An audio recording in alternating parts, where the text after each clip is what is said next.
लग्नानंतर होईलच प्रेम या मालिकेच्या आजच्या भागात इथे आपण पाहत असतो की जीवा आणि पार्थ बाप्पाच्या समोर हात जोडून बाप्पाचा आशीर्वाद घेत असतात. इथे जीवा म्हणत असतो, बाप्पा आता सगळं काही सुरळीत झाले.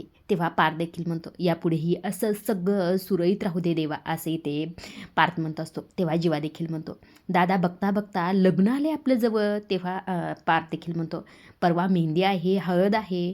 तेव्हा जीवा म्हणतो, अरे पण ते आधी आपल्याला प्री वेडिंग शूट करायचं आहे, विसरला का तू? खूप मज्जा येणार, असं इथे जीवा म्हणत. त्यावेळी लगेच पार्थ म्हणतो, काय मज्जा येणार का, तुम्ही माझी मज्जा घेणार याच्यात माझा डाऊट आहे. तेव्हा जीवा म्हणतो, तू असं का बोलतोस? तेव्हा इथे पार्थ म्हणतो, तुला माहीत नाही का अशा गोष्टीत मी कम्फर्टेबल नसतो. तेव्हा जीवा म्हणतो, अरे आता तुझ्याबरोबर तुझी मांजर असणार आहे, विसरलास का तू? फोटो काढून घेण्यात ती चॅम्पियन आहे, असं इथे म्हटल्याबरोबर जीवानी आता इथे पार्थला थोडं बरं वाटलेलं असतं. आता जीवा असं देखील म्हणतो, अरे दादा तुझ्यातला बोका ती इतका कम्फर्टेबल करेल ना की उद्या प्रीवेडिंगमध्ये तुझीच हवा असेल बघ. आता यांचं दोघांचं बोलणं इथे सुरू असतं. तितक्यातच आता इथे जीवाचं लक्ष जातं पत्रिकाकडे. तो म्हणत असं, दादा पत्रिका बघ ना किती सॉलिड दिसते ना. तेव्हा इथे खरं तर पार्थ देखील म्हणतो, काय छान छापली ना त्यांनी. तेव्हा इथे जीवा म्हणतो, मागच्या वेळी तुला आठवतंय ना वसू आत्याने पत्रिका फाडली होती, आई कसली भडकली होती तिच्यावर. पण आता ह्यावेळेस अजिबातच हिंमत करणार नाही पत्रिकाला हात लावायची, असं इथे जीवा म्हटल्यावर पार्थला देखील त्या सर्व काही गोष्टी इथे आठवत असतात. आता इकडे दुसऱ्या बाजूला वसू आणि रम्याच्या रूमचा दरवाजा वाजलेला असतो. आता इथे दरवाजा उघडल्या रम्याला समोर दिसतो तो म्हणजे पार्थ. खरं तर पार्थ इथे या दोघींना पत्रिका देण्यासाठी आलेला असतो.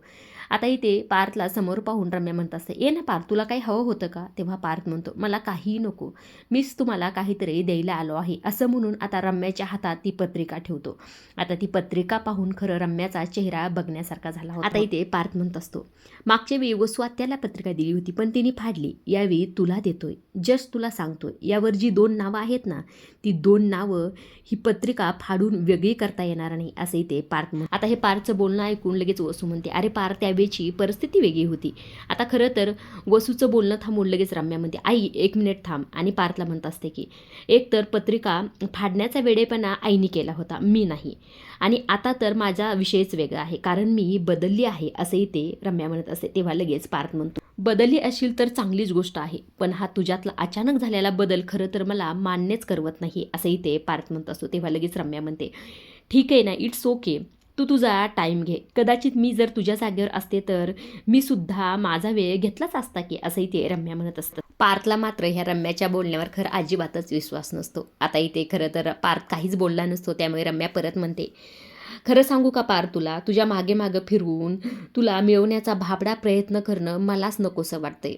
आता तुला जरी माझ्यावर विश्वास नसला तर खरंच मी बदलली आहे आणि हेच खरं आहे, असंही ते रम्या म्हणत असते. आता आणखी देखील पार्थ असाच उभा असतो. तेव्हाही ते रम्या म्हणते, चल तुला मी दाखवते एक गोष्ट, असं म्हणून तिच्या कपाटाकडे पार्थला घेऊन जाते आणि कपाट उघडून त्याला दाखवते. बघ, आहे का इथे काही आपले फोटोज, तू लहानपणीच्या सगळ्या आठवणी, तू दिलेले गिफ्ट्स, आहे का इथे, सांग बरं. तेव्हा इथे पार्थ खरं डोकावून पाहतो, मात्र तिथे फोटो वगैरे काहीच नसतं. तेव्हा इथे रम्या, आहे का काही इथे, सांग बरं. काहीच नसणार, कारण की माझं मलाच कळून चुकले. आता माझ्या एकतर्फी प्रेमाला खरं तर काहीच अर्थ उरलेला नाही. प्रेमाचं नातं कसं एकमेकांना आनंद देणारं असावं, जसं की तुझं आणि काव्याचं. मी उगाचच तुला जबरदस्तीने हिसकवण्याचा प्रयत्न करत होते, पण आता नाही, आता बस झालं, मी ह्या सर्व गोष्टीतून खरं खूप पुढे आली आहे, असंही ते रम्या म्हणत. तेव्हा पार्थ म्हणतो, तसं झालं असेल तर चांगलंच आहे, एनिवे जाऊ द्या, ठीक आहे, तुम्ही आईबाबांना खूप मदत करताना त्यासाठी थँक्यू. तेव्हा लगेच रम्या म्हणते, हो का, आता मला थँक्यू म्हणायचं आहे तुला? आम्ही अरे घरचेच आहोत, बाहेरचे आहोत का, असं थँक्यू वगैरे काय गरज आहे म्हणायचं, असंही ते रम्या म्हणत असते. तेव्हा पार्थ म्हणतो, ठीक आहे, थँक्यू, माझं महाग घेतो, करा तुम्ही आराम, असं म्हणून इथनं पार्थ निघून गेलेला असतो. आता पार्थ निघून गेल्याबरोबर लगेच वसू पडदेशीन दरवाजा लावते आणि रम्याकडे येते आणि रम्याला म्हणत असते की, अगं काय चाललंय तुझ्या, काय डोक्यात आहे असं? पार्थला डायरेक्ट तू कपाटाजवळ घेऊन आलीस, मला तर धडकीच बसली होती बाई. आता तिचं लगेच कपाटाकडे लक्ष देतं. कपाटात एकही फोटो नसतो. त्यामुळे ती लगेच म्हणते, हे कपाटातले फोटो कुठे गेले आणि हे सगळं तू कधी केलंस? अगं काय चाललंय रम्या तुझं, सांगशील का मला, असे ते वसू म्हणत असते. आता हे बोलत असतानाच खरं तर वसूचं लक्ष पत्रिकाकडे जातं आणि म्हणत असते, आला मोठा आम्हाला पत्रिका द्यायला, मागच्या वेळेस मी फाडली होती ना, आता तू फाड ही धर पत्रिका, असं इथे रम्याला म्हणत असते वसू. तेव्हा इथे रम्या म्हणते, अगं असं पत्रिका वगैरे फाडून काही होत नसतं, ही धर पत्रिका, मी ह्या सगळ्यांच्या खूप पुढे गेले आहे. तेव्हा वसू म्हणते, काय म्हणतेस तू, मला काही कळलं नाही म्हणजे. तेव्हा इथे रम्या म्हणते थांब थांब म्हणजे तुला सांगते, असं म्हणून खरं कपाटातली पत्रिका काढते आणि वसूच्या हातात देते आणि म्हणत असते शुभविवाह पार्थ आणि रम्या. आता हे असं म्हटल्यावर खरं तर वसूला फार मोठा धक्का बसलेला असतो. आता खरं तर तितक्यातच इथे थोडीशी हवा सुटते, खिडकी वगैरे उघडली असल्यामुळे. तितक्यातच आता काव्य आणि पारची ती पत्रिका खाली पडते. त्यावेळेस मात्र ही रम्या जोरजोरात हसायला लागते आणि म्हणत असते बघितलंस काय तू, माझी आणि पारची पत्रिका तुझ्या हातात राहिली आणि ही दुसरी पत्रिका खाली पडली. म्हणजे तारे वारे सगळे काही माझ्या बाजूने आहेत. म्हणजेच पार्थ फक्त आता माझा होणार आहे असं इथे म्हणून खरं फार खुश होत असते. तेव्हा इथे वसू म्हणते अगं रम्या, हा योगायोग देखील असू शकतो ना. आणि समज ही जर पत्रिका माझ्या हातून खाली पडली असती तर. तेव्हा रम्या ही तिच्या हातातून पत्रिका हिसकावून घेते आणि म्हणत असते मग तुझे ते हातच राहिले नसते.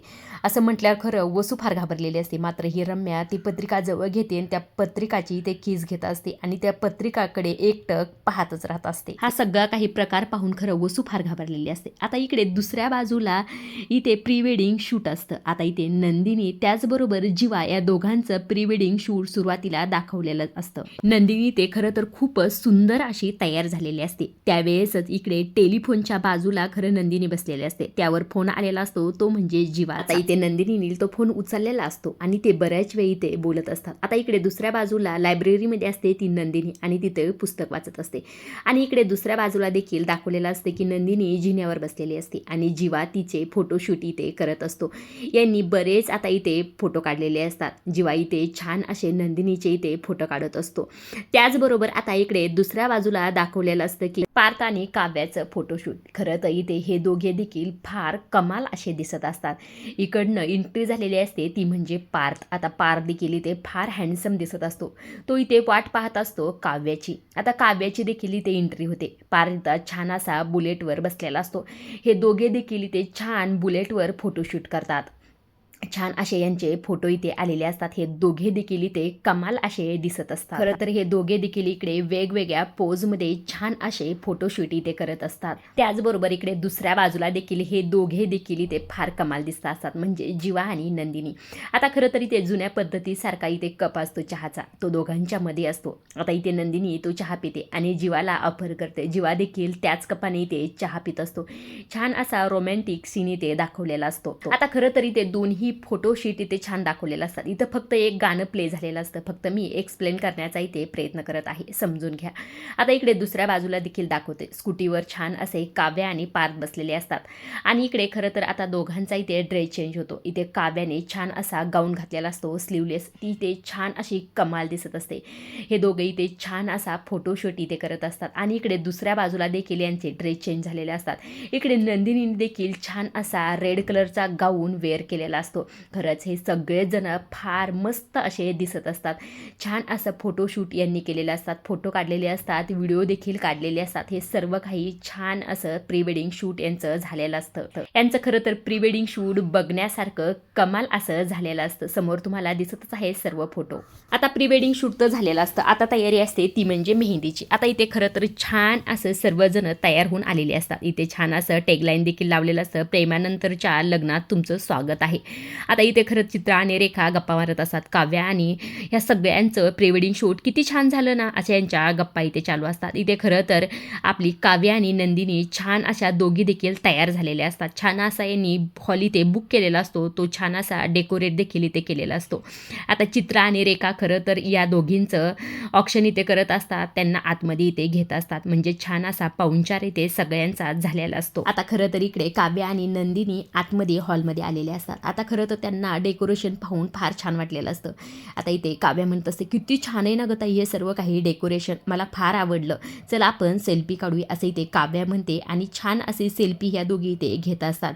तेव्हा नंदिनी म्हणते हे देशमुखांचे पोरं राहिले तरी कुठे, असं यांच्या दोघींचे इथे बोलणं सुरू असतं. आता इकडे दुसऱ्या बाजूला माननीची खरं तर हॉलमध्ये जाण्यासाठी तयारी सुरू असते. आता इथे माननी आशाला म्हणत असते अनगबाई सगळं काही सामान लवकर आण, हे पोरं तरी कुठे राहिले, अरे या बाबा, त्या त्यांच्या मुली तिथे येऊन थांबल्या असतील, अरे बायकांसाठी तरी या की लवकर, असं इथे मानिनी म्हणत असते. तेव्हा हे दोघे देखील इथे हजर असतात.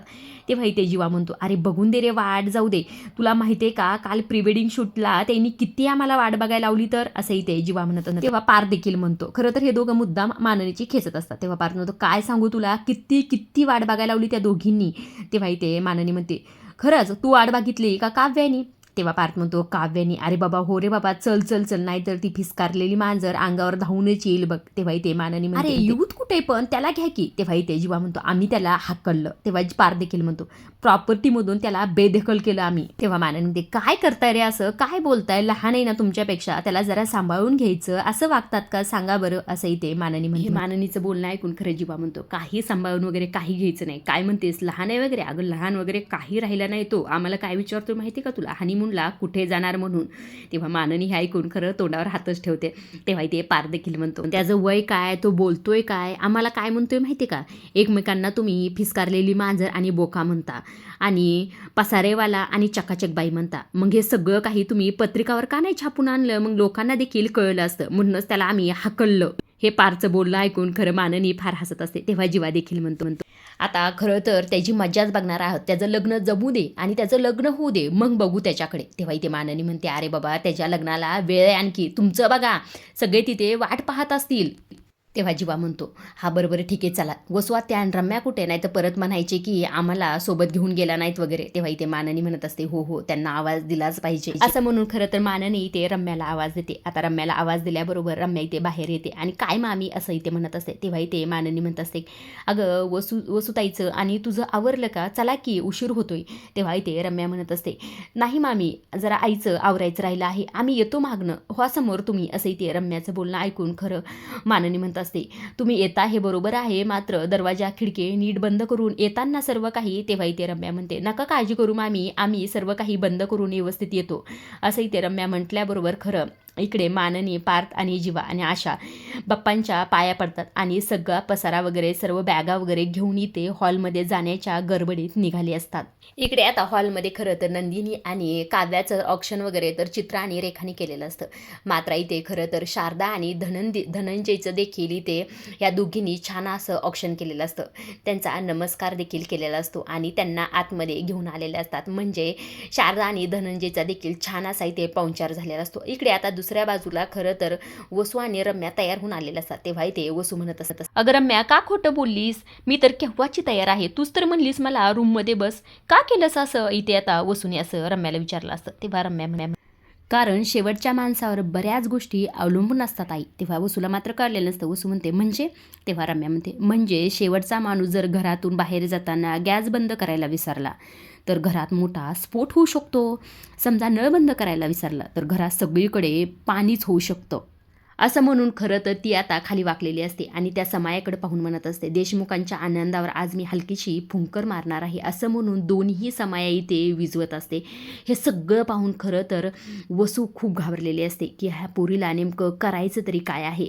खरंच हे सगळं काही प्रकार रम्याचा काय आहे हे पुढे तर आपल्याला कळणारच. आता इकडे दुसऱ्या बाजूला नंदिनी बाप्पाची आरती करत असते, बाप्पांचा आशीर्वाद घेत असते आणि बाप्पांना म्हणत असते, आजचं कार्य बाप्पा सगळं काही सुरळीत होऊ दे, माझी आणि काव्याची मेहंदी सुरेख छान अशी रंगवून दे, असंही ते बोलत असते. तितक्यातच ते येते ती म्हणजे काव्या. आता काव्या म्हणत असते की नक्की रंगेल ताई, असं म्हणून खरं बाप्पांच्या ती देखील ते छान पाया पडते, त्यांना फुलं वगैरे वाहते आणि म्हणत असते की अगं ताई फक्त मेहंदी नाही, आपलं हे सगळं आयुष्य प्रेमाच्या रंगाने रंगवून दे ताई, असं म्हणून ही खरं तर नंदिनीला आता काव्या मिठी मारत असते. ह्या दोघी फार इथे खुश असतात. आजच्या पुरतं एवढंच. पुढील भाग पाहिला खरं अजिबातच विसरू नका. आता इथे पुढील भागात आपण पाहत असतो, आता इथे एंट्री होते ती म्हणजे हँडसम अशा देशमुख बॉयची. आता इथे पहिली तर पारची एंट्री होते, त्यानंतर मागणं आलेला असतो तो म्हणजे जीवा.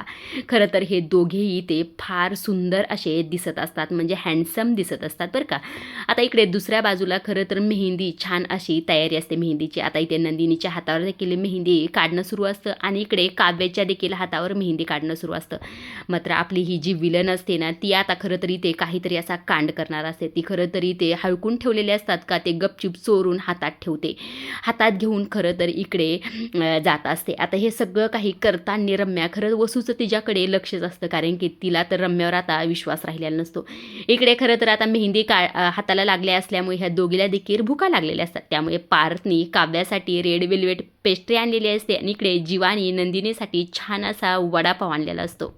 म्हणजे इथे छान असे हे दोघं बायकोच्या पुढे पुढे करत असतात. म्हणजे स्वतःचं प्रेम इथं व्यक्त करण्याचा एकही चान्स ही ते दोघे सोडत नसतात.